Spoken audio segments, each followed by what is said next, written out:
আসসালামু আলাইকুম, সবাইকে শুভেচ্ছা জানিয়ে কুরাইশ নিউজের বিকেলের সংবাদ শুরু করছি। আমি রফিকুল ইসলাম। শুরুতেই সংবাদ শিরোনাম। কুরাইশ নিউজের সংবাদ প্রচারের পর টনক নড়ল কর্তৃপক্ষের। মৃধাবাড়ি খালে উচ্ছেদ অভিযান শুরু। শীতে কাঁপছে চুয়াডাঙ্গা, তাপমাত্রা 10 ডিগ্রির ঘরে। ভারতের মধ্যপ্রদেশে যুদ্ধ বিমান বিধ্বস্ত এবং ভ্যালেন্সিয়াকে গোল বন্যায় ভাসিয়ে কোপা দেল রের সেমিতে বার্সেলোনা। এবার বিস্তারিত, শুরুতেই জাতীয় প্রসঙ্গ।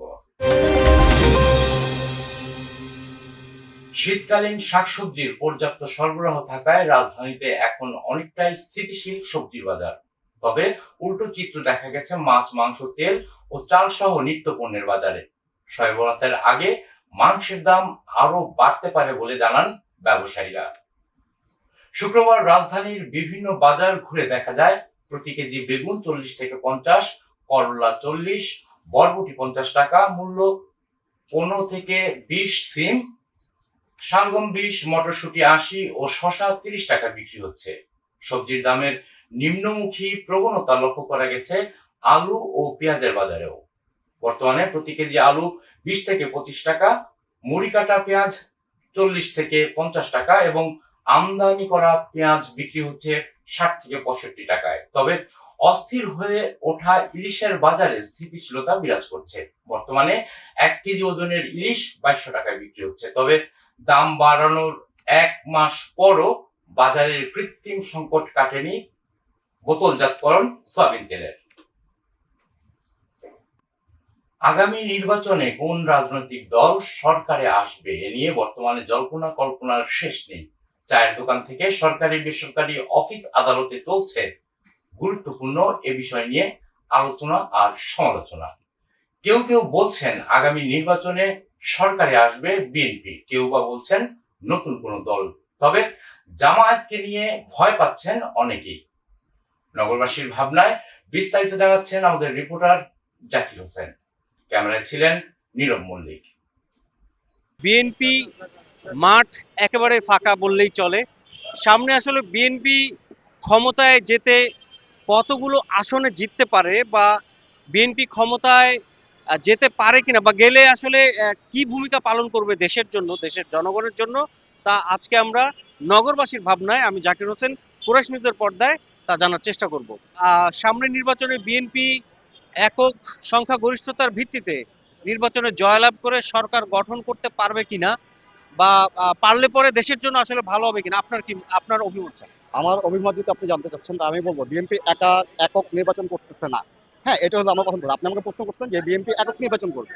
না, বিএনপি একক নির্বাচন করবে না। বিএনপির সঙ্গে যে বিএনপির বিরোধী দল হিসাবে জামাত আছে, বাংলাদেশের বৃহত্তর দল জামাত ইসলাম, অনেক বছর ধরে তারা বাংলাদেশের রাজনীতি করে, এটা আপনি আমরা সবাই জানি। এই জামাত এবার অংশগ্রহণ করবে। তারপরে আমাদের যে ছাত্র জনতা, ছাত্রদের মাঝে যে আমাদের 2024-এ যে আমরা স্বৈরাচার পতন করলাম, এই ছাত্ররা নতুন একটা দল করতেছে, তারা থাকবেন। এই সকলকে নিয়েই বিএনপি রাজনীতি করবে। এটা হলো কি আমার কথা। আর যদি বলেন যে বিএনপির ফিল্ড কেমন অথবা এদের বর্তমান কার্যক্রম কি, তাহলে আমি সেক্ষেত্রে বলবো যে ভাই, আসলে মানুষের মনে অনেক কথা, অনেক যন্ত্রণা, অনেক বেদনা এগুলো থাকে। কিন্তু বিএনপির কিছু নেতাকর্মী, বিভিন্ন ওয়ার্ড, থানা নেতাকর্মী যারা সিনিয়র নেতৃবৃন্দ, এরা কি করতেছে, আওয়ামী লীগ যারা করে গেছে এত বছর, এই যে একটা মেসাকার করলো, আমাদের এত অত্যাচার করলো সাধারণ মানুষের উপর, এদের কিছু কিছু অঙ্গ সংগঠনের লোক নিয়ে বিএনপির কিছু নেতা কর্মী, যারা আমি বলবো না যে টপ লিডার নেতা, তারা এলাকা ভিত্তিক যেসব নেতাগুলো, ওয়ার্ড অথবা থানা ভিত্তিক যেসব নেতাগুলো, এরা কি করতেছে, কিছু কিছু আওয়ামী লীগের অঙ্গ সংগঠনের স্বেচ্ছাসেবক লীগ, যুবলীগ, ছাত্রলীগ, এদেরকে নিয়ে এরা রাজনীতি আগামীতে করার চেষ্টা করতেছে। কেন এদেরকে নিয়ে করার চেষ্টা করতেছে? এরা এদের দল ভারী করার চেষ্টা করতেছে। এই জিনিসটা বাংলার মানুষ, আমরা ছাত্র জনগণ, যারা আপামর জনগণ, ম্যাঙ্গো পিপল, আমরা এইটাকে সমর্থন করি না। প্রথম অবস্থায় ছিল ভালো বিএনপির জিয়াটা, জনপ্রিয়তা, কিন্তু বর্তমান প্রেক্ষাপটে যে শুরু হয়েছে আর কি, এই বিভিন্ন চাঁদাবাজি সেই ক্ষেত্রে আমি বলবো ইসলামিক দলগুলা একটু ইয়ে আছে, মানে আমার ব্যক্তি থেকে মনে হয় ইসলামিক যে সংগঠন গুলো আছে ওইগুলা একটু জনপ্রিয়তা আছে। শোনেন, এককভাবে আওয়ামী লীগ আসছিল, ব্রুট মেজরিটি। ব্রুট মেজরিটি বাংলাদেশের জন্য খুবই খারাপ। ব্রুট মেজরিটি খুবই খারাপ। ব্রুট মেজরিটি থাকলে তাদের ওই সরকার যথেচ্ছার কাজ করে, যত ইচ্ছায় কাজ করে, চাপ থাকে না। পিছনে একটা শক্তিশালী বিরোধী দল থাকলে তখন সরকার অনেকটা ইয়ে থাকে, নিয়ন্ত্রণে থাকে, অনেকটাই থাকে। মনে করেন 50% হলেও সে নিয়ন্ত্রণ করার চেষ্টা করে, তাতে একটা স্টেবল থাকে গভর্নমেন্ট, দেশটা থাকে স্টেবল।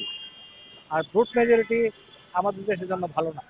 এখন দেশে যেরকম 5ই আগস্ট যে ঘটনাটা ঘটছে, এটা থেকে যদি বিএনপি শিক্ষা না নিয়ে যদি তারা ওদের মতো আচরণ বা ওদের মতো আপনার ইয়ে করে, তাহলে তো আর ইয়ে হবে না, ওনাদের এই ধরনের হবে। এটা আমার মনে হয় না যে কোনো গ্রহণযোগ্য হবে যে বিএনপি সরকার ক্ষমতায় যদি আসে, মানে নির্বাচনে যদি আসে, এককভাবে যে সিট পাবে, এককভাবে যে নির্বাচন করবে, এমন কিছু না। আওয়ামী লীগও তো একটা বড় দল, ঠিক আছে? এরাও যে একবারে যে শেখ হাসিনা একা নাই দেশ থেকে পলাইছে, তাদের লোকজন তার সবাই পলায় নাই, তার নেতাকর্মী অবশ্যই অনেক আছে, তার জনসমর্থন অনেক বেশি ছিল, এখনো আছে, এরা তো আর পলায় নাই। তা এককভাবে যখন শেখ হাসিনা যখন দেশে আসবে, দেশে আসলে তার তো নেতাকর্মী সব আসবে, তখন নির্বাচন আসলে পারে বোঝা যাবে দেখলে কে হারবে কে জিতবে।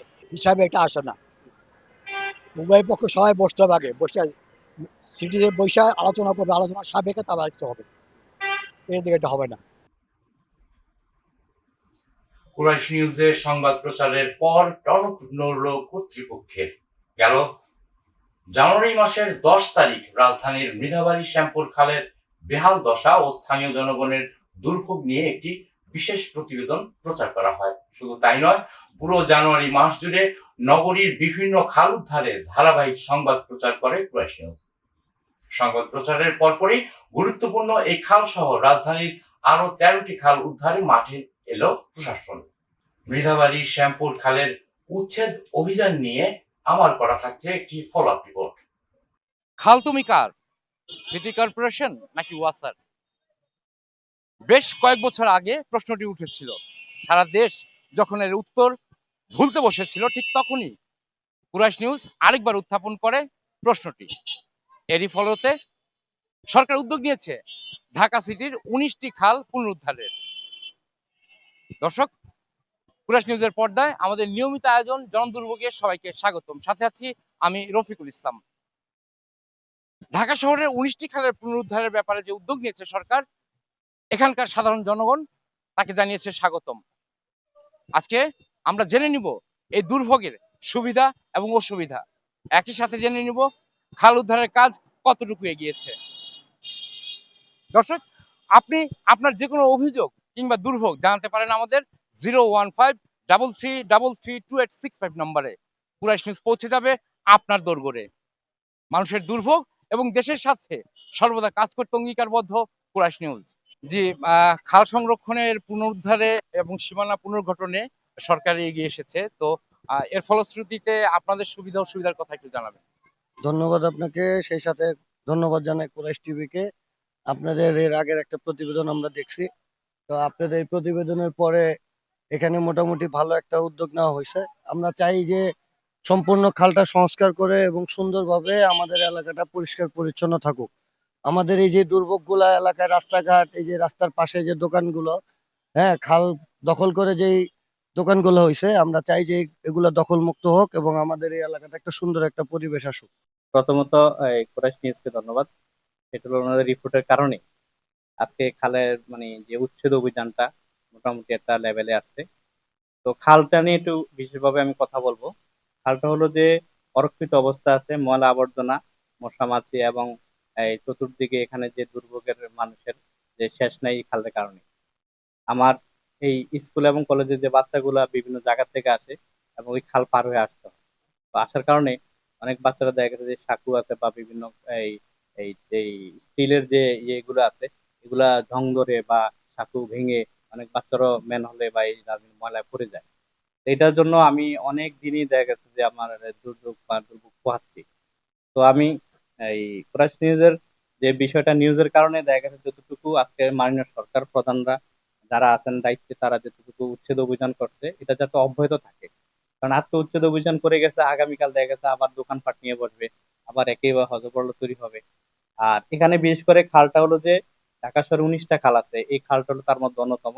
সে মির্দাবাড়ি থেকে আপনার হলো যে শ্যামপুর পর্যন্ত, তো সবচাইতে বড় খাল এটা।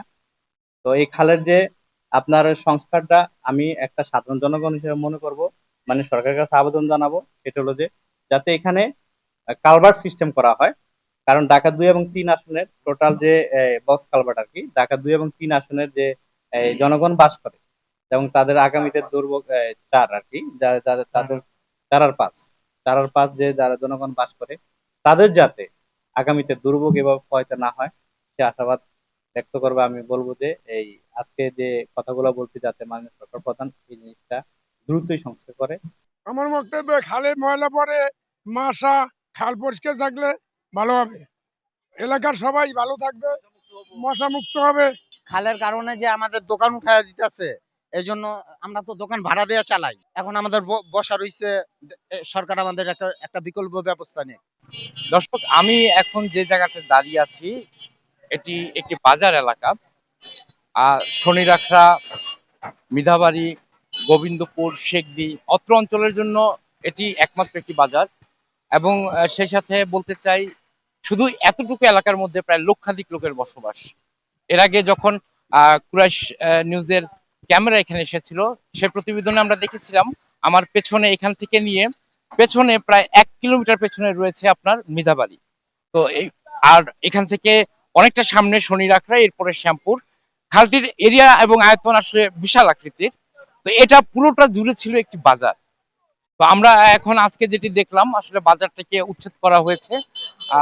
এখানকার যারা আইন প্রণেতা আছেন এবং সরকারের পক্ষ থেকে বাজারটিকে উচ্ছেদ করা হয়েছে। তবে এখানকার সাধারণ মানুষের মন্তব্য যে বাজারটিকে আসলে শুধু উৎখাতই নয়, এই খালটিতে যেন পুনরায় আবার বাজার না বসে সেদিকেও নজর রাখতে হবে।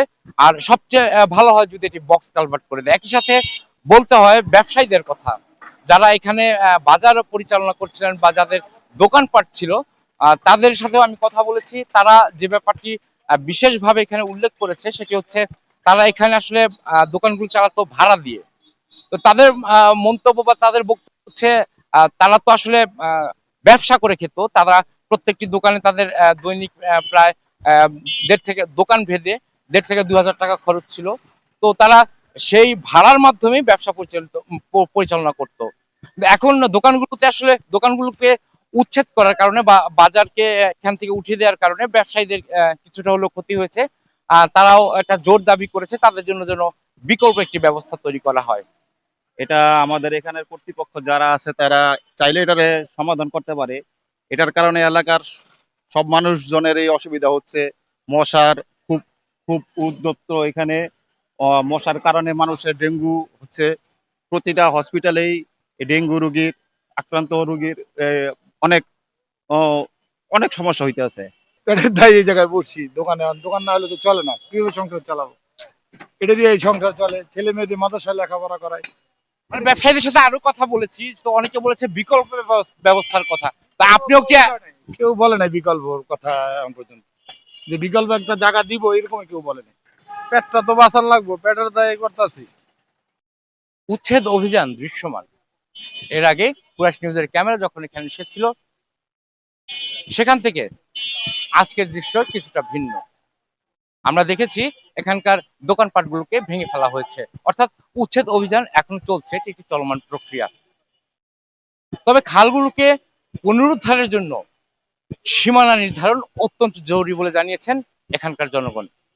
তাদের প্রত্যাশা শুধু উচ্ছেদ অভিযান নয়, নজরদারিতে রাখতে হবে এই খালগুলোকে, একই সাথে সীমানা নির্ধারণ করতে হবে এই খালের। আমরাও থাকবো ফলো আপে। ততক্ষণ পর্যন্ত ভালো থাকুন, সুস্থ থাকুন, দেখতে থাকুন কুরাইশ নিউজ। এখনকার মতো জনদুর্ভোগ থেকে বিদায় নিচ্ছি, আমি রফিকুল ইসলাম। এবার জেলার সংবাদ। চুয়াডাঙ্গায় কয়েকদিন ধরেই তাপমাত্রার পারদ ওঠানামা করছে।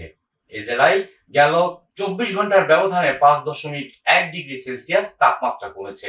ঠান্ডা বাতাস আর ঘন কুয়াশায় এলাকার পরিবেশ আরো শীতল হয়ে উঠছে। শীতের তীব্রতা বাড়ায় ভোগান্তি বেড়েছে সাধারণ মানুষের। শুক্রবার সকাল 6টায় চুয়াডাঙ্গায় 10.6 ডিগ্রি সেলসিয়াস তাপমাত্রা রেকর্ড করা হয়। বৃহস্পতিবার জেলায় 15.7 ডিগ্রি সেলসিয়াস তাপমাত্রা রেকর্ড করা হয়েছিল। চুয়াডাঙ্গায় প্রথম শ্রেণীর আবহাওয়া পর্যবেক্ষণাগারের ভারপ্রাপ্ত কর্মকর্তা আমিনুর রহমান গণমাধ্যমকে বলেন, সকাল বাতাসে আর্দ্রতা ছিল 96%। আগামী 11 ফেব্রুয়ারি পর্যন্ত তাপমাত্রা কমতে পারে, এরপর তাপমাত্রা বাড়বে বলেও জানান তিনি। এবার আন্তর্জাতিক প্রসঙ্গ। ভারতের মধ্যপ্রদেশে একটি যুদ্ধ বিমান বিধ্বস্ত হয়েছে, তবে এই দুর্ঘটনায় কোনো হতাহতের ঘটনা ঘটেনি। উড়োজাহাজটির দুজন পাইলট নিরাপদে বেরিয়ে আসতে পেরেছেন। ভারতীয় গণমাধ্যম হিন্দুস্তান টাইমস জানায়, বৃহস্পতিবার মধ্যপ্রদেশের শিবপুরের কাছ মিরাজ 2000 যুদ্ধ বিমানটি বিধ্বস্ত হয়। প্রাথমিকভাবে ধারণা করা হচ্ছে কারিগরি ত্রুটির কারণে উড়োজাহাজটি বিধ্বস্ত হয়েছে। ভারতীয় বিমান বাহিনী জানায়, নিয়মিত প্রশিক্ষণ অভিযানের সময় যুদ্ধ বিমানটি বিধ্বস্ত হয়, তবে যুদ্ধ বিমানটিতে থাকা 2 পাইলট নিরাপদে বেরিয়ে আসতে সক্ষম হয়েছেন। জানাবো খেলার খবর। ভ্যালেন্সিয়াকে 5-0 গোলে উড়িয়ে দিয়ে স্প্যানিশ কোপা দেল রের সেমিফাইনালে উঠে গেল বার্সেলোনা। সেরা 4-এ আগেই উত্তীর্ণ হয়েছে রিয়াল মাদ্রিদ, অ্যাটলেটিকো মাদ্রিদ ও রিয়াল সোসিয়েদাদ। বৃহস্পতিবার বার্সার এক পেশে জয় সম্ভব হয়েছে ফরওয়ার্ড ফেরান তেরেসের দুর্দান্ত পারফরমেন্সে। মাত্র 30 মিনিটে হ্যাটট্রিক করে বার্সাকে কোপা দেল রের কোয়ার্টার ফাইনালে বিশাল জয় এনে দেন তিনি। এদিন ঘরের ছেলের হাতে বিধ্বস্ত হয়েছে ভ্যালেন্সিয়া। 30 মিনিটে বক্সের প্রান্ত থেকে চমৎকার এক শটে বার্সাকে 4-0 ব্যবধানে এগিয়ে দেন তেরেস, পূর্ণ করেন নিজের হ্যাটট্রিক। বিরতির পর বার্সা আক্রমণে কিছুটা গতি কমলেও 59 মিনিটে ইয়ামান পঞ্চম গোলটি করেন। সংবাদ শেষ করব বিনোদন অঙ্গনের খবর দিয়ে। অভিনেত্রী মেহের আফরোজ শাওনের পর এবার রাষ্ট্রবিরোধী ষড়যন্ত্রে জড়িত থাকার অভিযোগে ভালো আসবে গ্রুপের অ্যাডমিন অভিনেত্রী সোহানা সাবাকে গ্রেফতার করা হয়েছে। বিষয়টি নিশ্চিত করেছেন ঢাকা মহানগর পুলিশের গোয়েন্দা বিভাগের অতিরিক্ত কমিশনার রেজাউল করিম। তিনি এ বিষয়ে জানান, বৃহস্পতিবার মধ্যরাতে ধানমন্ডি থেকে অভিনেত্রী সোহানা সাবাকে গ্রেফতার করা হয়। অভিনেত্রী শাওনের পর সোহানা সাবা গোয়েন্দা নজরদারিতে ছিলেন, আর তার বিরুদ্ধে দেশ বিরোধী ষড়যন্ত্রের অভিযোগ রয়েছে। এর আগে রাষ্ট্রবিরোধী ষড়যন্ত্রে জড়িত থাকার অভিযোগে বৃহস্পতিবার সন্ধ্যায় আটক হন মেহের আফরোজ শাওন। সংবাদ শেষ করার আগে সংবাদ শিরোনামগুলো আরো একবার। কুরাইশ নিউজের সংবাদ প্রচারের পর টনক নড়ল কর্তৃপক্ষের। মৃধাবাড়ি খালে উচ্ছেদ অভিযান শুরু। শীতে কাঁপছে চুয়াডাঙ্গা, তাপমাত্রা 10 ডিগ্রির ঘরে। ভারতের মধ্যপ্রদেশে যুদ্ধ বিমান বিধ্বস্ত এবং ভ্যালেন্সিয়াকে গোল বন্যায় ভাসিয়ে কোপা দেল রের সেমিতে বার্সেলোনা। দর্শক, এতক্ষণ সাথে থাকার জন্য ধন্যবাদ। সবশেষ সংবাদ দেখতে চোখ রাখুন কুরাইশ নিউজের পর্দায় অথবা ভিজিট করুন www.quraishnews.com। কুরাইশ নিউজের পরবর্তী সংবাদ দেখার আমন্ত্রণ জানিয়ে আপনাদের কাছ থেকে এখনকার মতো বিদায় নিচ্ছি। আল্লাহ হাফেজ।